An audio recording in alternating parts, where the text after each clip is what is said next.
ही कर देनी है। Ready, 1, 2, start.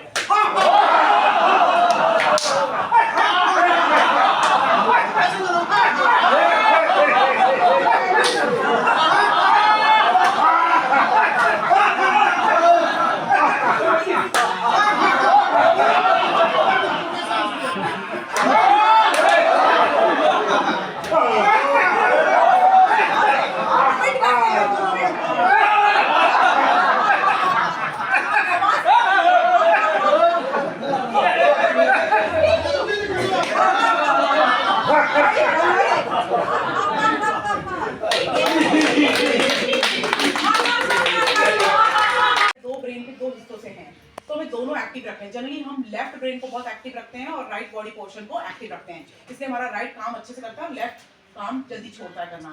तो आपने कोशिश करना है ब्रश वगैरह छोटे छोटे काम, गिलास उठाना, बोतल का ढक्कन खोलना, ये आपने लेफ्ट से करना है। अपने पर्स को उठाना, फोन को सुनना, फोन में कीपैड में कुछ लिखना, आपने पहले तो लेफ्ट हैंड से करना है। उसके बाद दूसरा, डेली में सिर्फ 2 मिनट अपने साथ स्पेंड करने हैं। 2 मिनट सुबह, 2 मिनट दिन में, 2 मिनट शाम को, 2-3 बार कुछ इस तरह की एक्सरसाइजेस करनी है। ऐसे कनेक्ट कर लीजिए। उसके बाद 1 2 3 4 5 6 7 8 9 10, अब रिवर्स 10 9 8 7 6 5 4 3 2 1, और इसको बोलना भी है। ये आपके क्या कहते हैं, वोकल एंड जो है आपकी डिमेंशिया के इश्यूज नहीं आने देंगे, अल्जाइमर के इश्यूज नहीं आने देंगे। तो ये ठीक है। उसके बाद ये 1 2 3 4 5 6 7 8 9 10 10 9 8 7 6 5 4 3 2 1 1 2 3 4 5 6 7 8 9 10 10 9 8 7 6 5 4 3 2 1।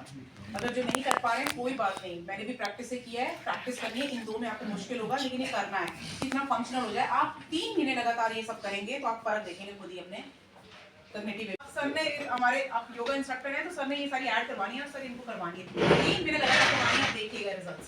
दूसरा वो बच्चों वाली होती है, लेकिन ये अगर हो पाए तभी करनी है। दिस एंड दिस, ये ऑपोजिट, ये आपके ब्रेन के दोनों कनेक्शन को शार्पन करेंगे। ये तो कर ले, ओके, ये अगर हो तो, अदरवाइज ये इंपॉर्टेंट नहीं है मेरे लिए, पर ये कि हो सके तो और भी अच्छा है।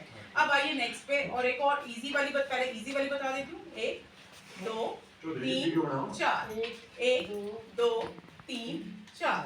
ये जो नॉर्मल लोग हैं ना उनके लिए बहुत आसान है, लेकिन जिन्हें प्रॉब्लम हो जाती है ना, जब हमारे आईडी बच्चे आते हैं या जिनको सच में प्रॉब्लम हो जाती है एजिंग में, उनके लिए मुश्किल हो जाता है। ये मेरे कनेक्शंस देखें, they won't be able to do it. So it's better हम कर पा रहे हैं और करने में खुशी मनानी है। इजी के लिए, या इट इज ब्रेन के लिए, ब्रेन फंक्शनिंग दोनों को शार्पन रखने के लिए, एक्टिव रखने के लिए। ओके, अब थोड़ी टफ में आ जाते हैं। So little tough. ये है, एक से रबिंग करनी है, एक से टैपिंग करनी है। एक से टैपिंग करनी है, एक से रबिंग करनी है। ये आप लर्न करिएगा, नेक्स्ट टाइम जब मिलूंगी तो मुझे बताइएगा। अब इसको स्विच करना भी सीखना है। आप ये, आपको इधर से रबिंग करनी है और इधर से टैपिंग करनी है। प्रैक्टिस से आएगी, स्विच करना भी सीख लेना है, क्योंकि ब्रेन को ना हर टाइम कुछ थोड़े समय के बाद, ठीक है। ये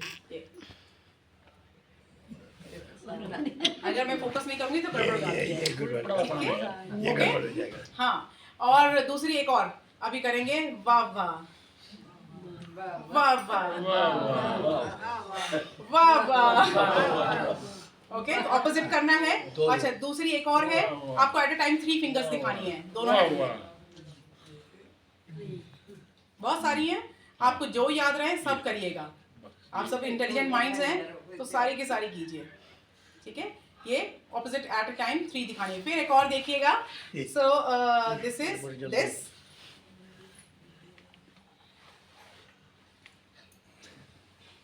कीप ट्राइंग, पर हफ्ते 2 हफ्ते में आ जाएगी आपको, ठीक है। ये प्रिंसिपल सर की ड्यूटी सबको करवानी, और योगा इंस्ट्रक्टर की भी आएगा, ठीक है। But you have, yes, but you have, ये प्रैक्टिस करनी है। उनका फोकस हमेशा उस तरफ को जाता है जिस तरफ उनकी चीजें कम है, जो उनके पास नहीं है, लेकिन जो उनके पास है उस पे उनका फोकस नहीं जाता है। तो हमें अपनी परसेप्शन को ठीक करना है, हमें ज्यादा पॉजिटिव साइड्स को देखना है, नेगेटिव पे हमें कम फोकस करना है। ये हमारी मेंटल हेल्थ के लिए पहला थंब है, ठीक है। और दूसरी चीज, आज हम मेंटल हेल्थ को लेके बात कर रहे हैं, मैडम ने बहुत अच्छे से समझाया, मेरा काम भी बहुत हल्का कर दिया, ठीक है। तो जो मेंटल हेल्थ है, हम क्यों इसको इम्पोर्टेंट बोलते हैं, किस लिए इम्पोर्टेंट है? हम हमेशा फिजिकल हेल्थ का ध्यान रखते हैं, कहीं चोट लग गई, कहीं डिस्कम्फर्ट हो गया, हम फट से डॉक्टर के पास जाते हैं। वो अवेयरनेस है। अगर मेरे में अवेयरनेस है तभी तो मैं जाऊंगी ना। अगर मेरे में अवेयरनेस नहीं है फिजिकल हेल्थ को लेके तो मैं नहीं जाऊंगी। चाहे मैं अपनी स्किन को लेके, बालों को लेके, कहीं चोट लग गई, कहीं और प्रॉब्लम हो गई, तो हम फट से डॉक्टर के पास जाते हैं। लेकिन जब मेंटल हेल्थ की बात आती है, हम क्यों नहीं जाते? हम क्यों अप्रोच नहीं करते? क्यों हेजिटेट करते हैं? क्योंकि हम लोगों में वो अवेयरनेस नहीं है। वो सिर्फ आपकी एज की डायग्नोज डिप्रेशन में क्या होता है कि वो depression prolong period of time से चला आ रहा है। अगर सैडनेस है, लो फील कर रहे हैं, आइसोलेटेड है, सोशलाइज करना अच्छा नहीं लग रहा है, तो वो कम से कम आपका 15-20 दिन से कंटिन्यू आप उसी मोड में है। अगर वो चीज़ है तो कहीं ना कहीं आप डिप्रेशन में हैं, ठीक है। और डिप्रेशन भी एक फैक्टर है डिमेंशिया के लिए, और डिमेंशिया को ये कहीं ना कहीं वर्स भी कर सकता है अगर इसे टाइमली ट्रीट ना किया जाए। डिप्रेशन में हम क्या करते हैं? डिप्रेशन में हमारे को मूड, जैसे मैंने कहा कि लो रहता है, सोशलाइज नहीं करते हैं, है ना, किसी से मिलना जुलना पसंद नहीं है, हम लोग कहीं ना कहीं अपने आप को कमतर फील करते हैं, आइसोलेटेड फील करते हैं, अकेला फील करते हैं। ये सारे सिम्टम्स डिप्रेशन के हैं, ठीक है। लेकिन डिप्रेशन को हम कैसे प्रिवेंट, जो भी आपकी मेडिकल कंडीशंस हैं, चाहे वो डिप्रेशन है, चाहे वो आपका डिमेंशिया है, चाहे एंजाइटी है, इन सब को प्रिवेंट करने के लिए एक ही चीज़ है, वो है हेल्दी लाइफस्टाइल, ठीक है ना। अगर आप एक हेल्दी लाइफस्टाइल फॉलो कर रहे हैं तो आप इन सभी तीनों चीज़ों से खुद को बचा सकते हैं, ठीक है। आप एक्सरसाइज कर रहे हैं, ब्रेन को स्टिमुलेशन दे रहे हैं, नई चीज़ें लर्न कर रहे हैं, वो आपका कहीं ना कहीं आपकी न्यूरोप्लास्टिसिटी, जैसे हम बोलते हैं कि ब्रेन है ये फिक्स नहीं है कि एक इसको आकार मिल गया तो ये वैसा ही रहेगा, नहीं।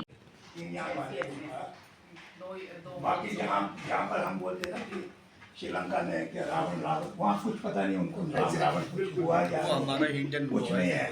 वो एक जगह एक छोटा सा मंदिर बनाया, वहाँ पर एक पानी से ना दरिया से, नाले से वो कुछ बना हुआ, उसको उन्होंने हनुमान का वो बना दिया पैर, तो उधर जाके थोड़ा घूम के आते हैं, बस बाकी कुछ नहीं है वहाँ पर ना। उनको पता है कुछ यहाँ पे क्या हुआ रामायण के बारे में। ये देखिए कितनी अच्छी जानकारी हमें मिली। बाकी भूटान गए, भूटान इतना साफ सुथरा है, वो भी आपको कुछ चीज़ छोटा मोटा लीटर भी नहीं दिखेगा वहाँ पर। और देखो वहाँ की गाड़ियाँ देखो, हॉन्किंग नहीं होती है वहाँ पर, ओवर वो नहीं होता है, आपको ओवरटेकिंग नहीं होती है। बहुत अच्छा, मतलब हर चीज़ अच्छा है। नेपाल है थोड़ा हमारे जैसा ही। तो इसका क्रक्स ये है कि ओवरऑल आप इतने